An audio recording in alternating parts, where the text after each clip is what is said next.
bem? Vocês se lembram onde paramos? Enéas precisa deixar Cartago e abandona a rainha Dido. Dido, desconsolada, acaba se suicidando. Enéas ignora o que acontece com Dido, mas sente que algo ruim pode ter acontecido por ele ter partido. Mas ele não pode fazer nada e deve cumprir os desígnios dos deuses. Seguindo sua viagem, ele chega até a Sicília, onde ele se dá conta que 1 ano já passou da morte de seu pai Anquises, que muito lhe aconselhou durante as viagens enquanto estava vivo. Ele se vê muito triste e sem saber o que fazer. A Sicília parece um lugar agradável e mais uma vez ele se vê tentado a abandonar os desígnios dos deuses e tentar fixar residência ali. Mas ele não tem certeza do que fazer.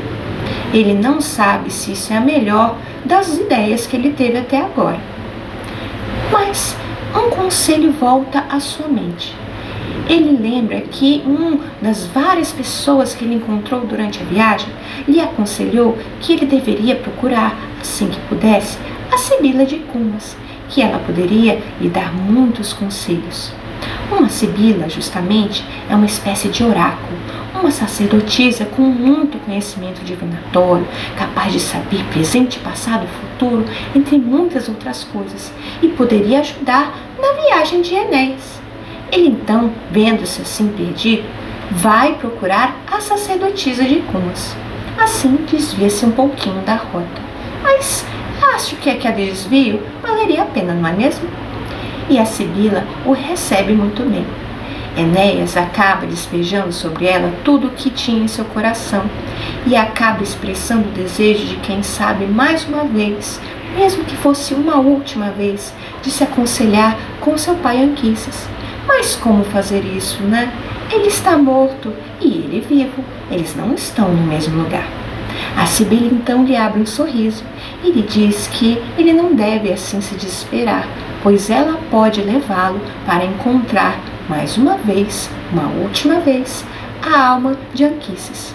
Ela pode conduzi-lo do mundo dos vivos para os mortos, para que ele busque esse último conselho. Mas Enéas precisa conseguir uma oferenda para Perséfone, a deusa rainha dos mortos, para que eles possam cruzar em segurança a terra onde nenhum ser vivo deve estar andando. E qual seria essa oferenda? A Sibila pede para que Enéas procure nas florestas do lugar uma árvore que possua ramos de ouro. E ele deve pegar o mais belo ramo e trazê-lo para que eles levem na viagem ao submundo. Enéas começa a perambular pela floresta, mas não tem muita sorte em achar. Contudo, Afrodite, deusa do amor e mãe do nosso herói, decide ajudá-lo e manda em seu auxílio um casal de pombinhos que voa e conduz Enéas até uma bela árvore de ouro. E ali Enéas consegue arrancar o mais belo ramo. E de onde ele arrancou, nasce outro ramo em um lugar. Quando ele volta a Sibila e relata o que aconteceu, ela considera aquilo um ótimo presságio e que eles têm muitas chances de ter sucesso na empreitada. Assim, a Sibila, conhecedora de todo tipo de mistério, encontra com Enéas à porta do mundo dos mortos e por ela adentro. Eles chegam a um rio que conduz a alma daqueles que faleceram para a terra dos falecidos. Mas aquele rio só pode atravessar os mortos. Como ele vai passar por lá, não é mesmo? Bom, Caronte, o barqueiro que conduz as almas, aguarda pacientemente para que eles façam alguma coisa. A Sibila, então, aproxima-se do barqueiro com um ramo de ouro, explicando que aquilo era uma oferenda a Perséfone. Deus me livre, não é mesmo? Ou melhor, deuses me livrem de qualquer problema com a rainha dos mortos, pensa Caronte, e permite que os dois entrem no barco e atravessem de uma margem para a outra para chegar à terra dos mortos. Mais uma vez, prosseguindo o caminho, eles encontram o cão guardião daquelas terras, Cérbero, um monstruoso cão de 3 cabeças. Como passar por ele? Bem, Enéas cumpriu sua parte e trouxe o ramo de ouro para Perséfone, enquanto a Sibila, para acalmar Cérbero, lhe oferece um maravilhoso bolo. Ela o atira ao animal, que o come e o adormece de uma vez, porque o bolinho tem bastante sonífero. E assim os dois conseguem prosseguir sua viagem. E finalmente começam a encontrar todo tipo de espírito, e Enéas começa a olhar para todos os lados procurando onde estaria seu querido pai. Mas ele não tem sorte naquela região do submundo em encontrar a alma de Anquises. Mas ele encontra alguém que ele não esperava encontrar ali. Ele se dá conta que ele está vendo a alma de Dido.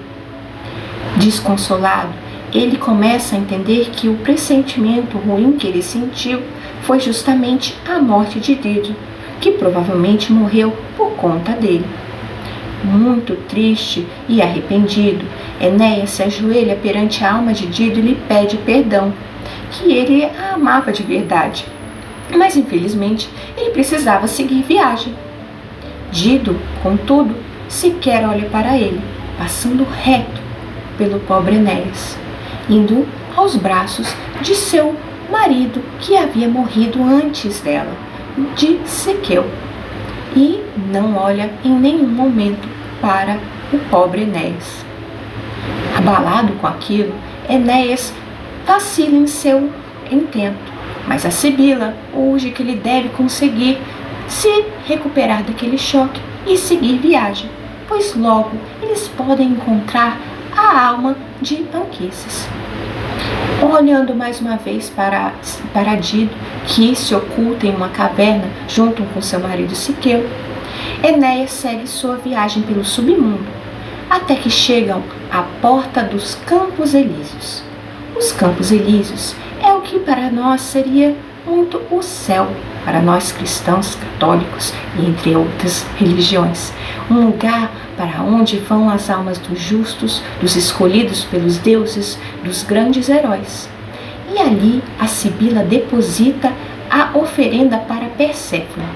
Imediatamente a porta se abre e eles podem entrar num belo campo ensolarado de verdejantes colinas. E ali, justamente, está o nosso querido Anquises, que espera por seu filho, pois ele pressentia que poderia vê-lo mais uma vez, mesmo ele estando vivo e o outro morto. Enéas tem o reflexo de abraçar o seu pai, mas infelizmente espíritos não têm carne e ele não consegue. Mas a felicidade ainda permanece e ele explica a Anquises tudo o que aconteceu.